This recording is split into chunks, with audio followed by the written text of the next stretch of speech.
요양보호사님들, 요즘 같은 말 많이 하시죠? 일은 많은데 월급은 그대로다. 그 마음 정말 공감됩니다. 10년을 일해도 신입과 똑같은 월급.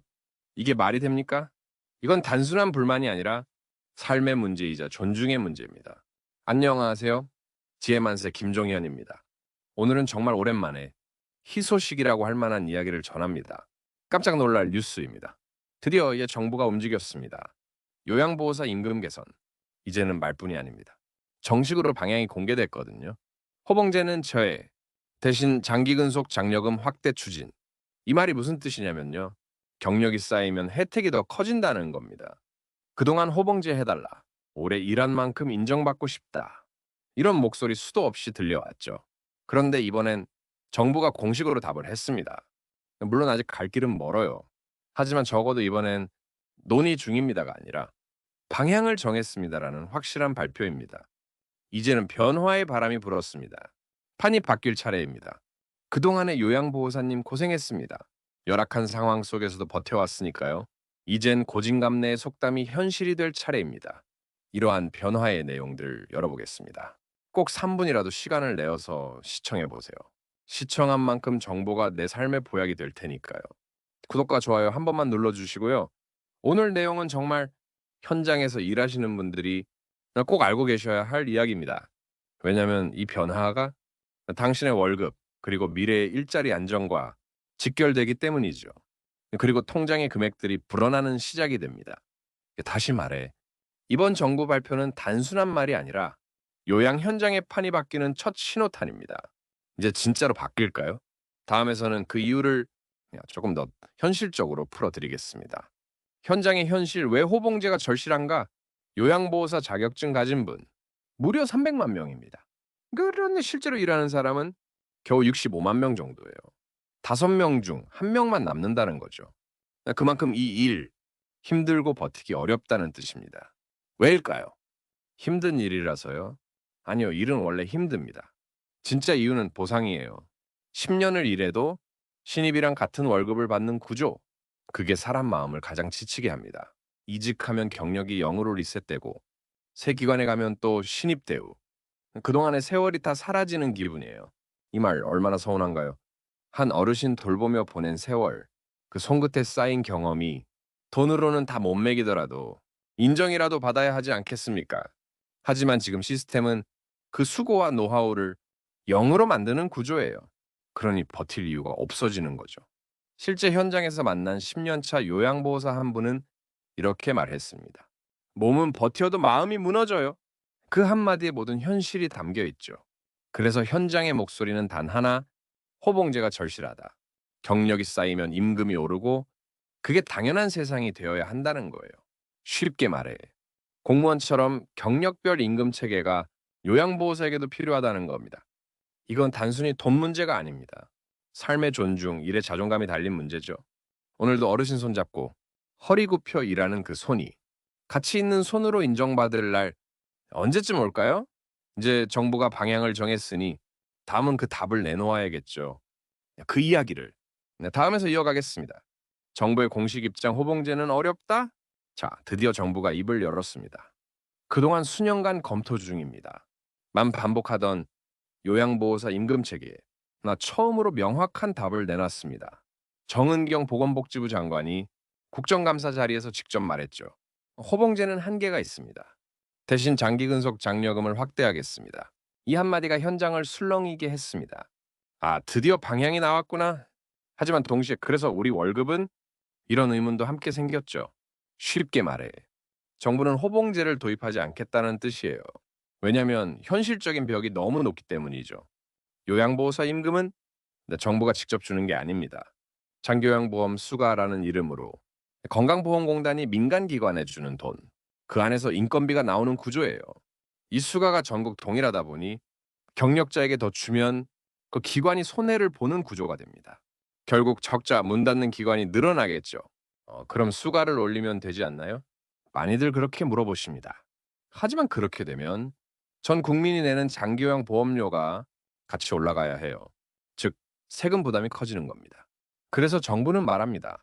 현실적으로 어렵다. 이건 의지가 없어서가 아니라 전체 시스템이 바뀌어야 가능한 문제거든요. 결국 정부가 선택한 길은 호봉제 대신 장기근속 장려금 확대? 그게 지금으로선 가장 실현 가능한 대안입니다. 물론 아쉬움은 남죠. 경력 인정받고 싶은 마음. 그 간절함은 누구보다 크니까요. 자, 하지만 이번 발언은 분명 의미가 있습니다. 정부가 드디어 공식적으로 요양보호사 처우 개선을 논의 테이블에 올렸다. 그게 첫걸음이니까요. 이제 정부가 말한 그 장기 근속 장려금, 그게 정확히 무엇이고 어떻게 바뀌는지 자세히 풀어드리겠습니다. 왜 호봉제가 어려운가 제도적 한계. 아니, 그냥 호봉제 도입하면 되잖아요? 많은 분들이 이렇게 말씀하세요. 하지만요, 이야기를 들어보면 그게 말처럼 쉽지가 않습니다. 왜냐면 요양보호사 급여 구조가 조금 복잡하거든요. 이게 국가가 직접 월급을 주는 게 아니에요. 장기요양보험 수가라는 게 있습니다. 다시 말해, 정부가 요양기관에 지급하는 단가 안에 인건비, 임대료, 식자재비, 전기세까지 모두 포함되어 있습니다. 그걸 기관이 나눠 쓰는 거죠. 그런데 이 수가가 전국 어디서나 똑같아요. 서울이든 시골이든 10년 경력자든 신입이든 기관이 받는 단가는 동일합니다. 그러면 어떻게 될까요? 경력자에게 돈을 더 주면 기관이 손해를 보게 되는 겁니다. 그러니 오래 일한 분일수록 오히려 채용이 어려워지는 이상한 현실이 만들어지는 거죠. 그럼 수가를 올리면 되지 않나요? 네, 그게 바로 문제예요. 수가를 올리려면 장기요양보험료도 같이 올려야 합니다. 즉, 국민이 내는 세금이 늘어나는 거예요. 그래서 복지부 입장은 이겁니다. 호봉제를 하고 싶어도 전 국민 합의 없이는 어렵습니다. 네, 그게 바로 제도적 한계입니다.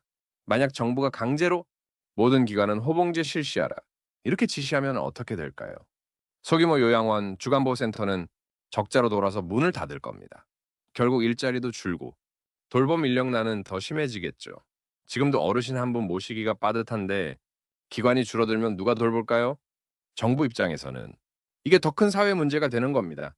그러니까 정은경 장관이 말한 호봉제는 한계가 있다는 말은 그냥 안 하겠다는 게 아니라 지금 구조로는 어렵다는 뜻이에요. 그래서 나온 대안이 바로 장기근속 장려금 확대인 거죠. 그게 다음 이야기에 등장합니다. 대한장기근속 장려금 확대 추진. 그래서 정부가 꺼내든 카드가 있습니다. 바로 장기근속 장려금 제도예요. 이건 말 그대로 오랫동안 현장에서 묵묵히 일한 분들에게 정부가 주는 감사 인센티브 같은 겁니다. 쉽게 말해 3년 이상 근속한 요양보호사에게 건강보험공단이 일정 금액을 보너스처럼 지급하는 제도죠. 지금까지는요, 이 제도가 있다는 걸 모르는 분도 많았어요. 왜냐하면 규모가 작고 대상도 한정돼 있었거든요. 그런데 이번엔 다릅니다. 정은경 장관이 직접 말했어요. 지원 대상과 금액을 확대하겠다. 이건 검토가 아니라 공식 발표입니다. 이 말은 그동안 논의만 하던 처우 개선이 이제 실행 단계로 넘어간다는 뜻이에요. 이 장기근속 장려금은 요양보호사만을 위한 제도가 아닙니다. 사회복지사, 간호조무사, 물리작업치료사, 영양사, 조리사 등 장기요양기관에서 일하는 모든 인력이 포함되는 꽤 큰 범위의 제도예요. 즉, 요양기관 전체의 근속 환경을 한 단계 업그레이드 하겠다는 거죠. 그럼 얼마 받을 수 있나요? 이건 아직 세부 내용이 정해지지 않았지만 정부가 확대라는 표현을 쓴 만큼 대상도 금액도 모두 늘어날 가능성이 높습니다. 물론 완벽하진 않아요. 매달 급여처럼 받는 돈은 아니니까요. 하지만 꾸준히 일한 사람에게 국가가 인정해주는 보상이 생긴다는 건 그 자체로 큰 변화입니다. 현장에서 이런 말 나옵니다. 그동안은 버텨도 아무도 몰라줬는데 이제는 나라가 알아준다니 힘이 나요. 이게 바로 제도의 진짜 의미 아닐까요? 돈의 크기보다 내 노력을 누군가가 본다는 감정, 그게 사람을 버티게 만듭니다. 이제 남은 건 그 제도가 얼마나 넓게, 얼마나 공정하게 적용되느냐죠. 그 이야기는 다음 구체적으로 풀어드리겠습니다. 향후 전망 진짜 처우 개선이 되려면 이제 그림은 분명해졌습니다. 호봉제는 저해, 대신 장기근속 장려금 확대, 정부가 처음으로 방향을 확실히 밝힌 거죠. 그럼 앞으로 뭐가 달라질까요? 가장 먼저 근속 인정 기간이 단축될 가능성이 큽니다. 지금은 3년 이상 일해야 받을 수 있지만 앞으로는 1년 혹은 2년만 채워도 장려금을 받을 수 있도록 바뀔 수 있습니다. 쉽게 말해 이제 막 시작한 분들에게도 조금만 더 버티면 인정받을 수 있다는 희망이 생기는 거죠. 그리고 두 번째, 기관을 옮겨도 경력이 이어질 수 있는 제도. 이 부분이 가장 큰 변화일 겁니다. 그동안은 이직하면 10년 경력도 연으로 초기화됐지만 이제는 경험이 사라지지 않는 구조로 바뀔 가능성이 커졌습니다. 이건 정말 큽니다. 일을 옮겨도 그 시간의 가치가 남는다면 누구나 더 오래 버틸 힘이 생기니까요. 세 번째는 금액 인상입니다. 그동안 몇 년째 동결된 장려금이 이번엔 현실에 맞게 조정될 가능성이 높습니다. 정부가 직접 지원 금액을 확대하겠다라고 밝혔으니까요. 이 세 가지 변화, 첫째 근속기간 단축, 둘째 이직 후 경력 인정, 셋째 장려금 인상. 이게 함께 이루어지면 비로소 진짜 처우 개선이 체감될 겁니다. 결국 이건 돈의 문제가 아니라 내가 한 일을 누가 알아주는가의 문제예요. 수고의 가치를 인정받는 것. 그게 사람을 버티게 합니다. 요양보호사로 일하고 계신 분들, 그리고 이제 이 길을 시작하는 분들. 오늘 이 변화의 신호를 꼭 기억하세요. 당신의 땀과 시간이 헛되지 않도록 세상이 조금씩 움직이고 있습니다. 오늘 영상이 도움이 되셨다면 좋아요 한번 꼭 눌러주시고요. 이런 정책 변화 놓치면 손해입니다. 구독은 무료이고 구독님 혜택으로 새로운 정보를 가장 빠르게 받아보실 수 있습니다. 시청해 주셔서 감사합니다.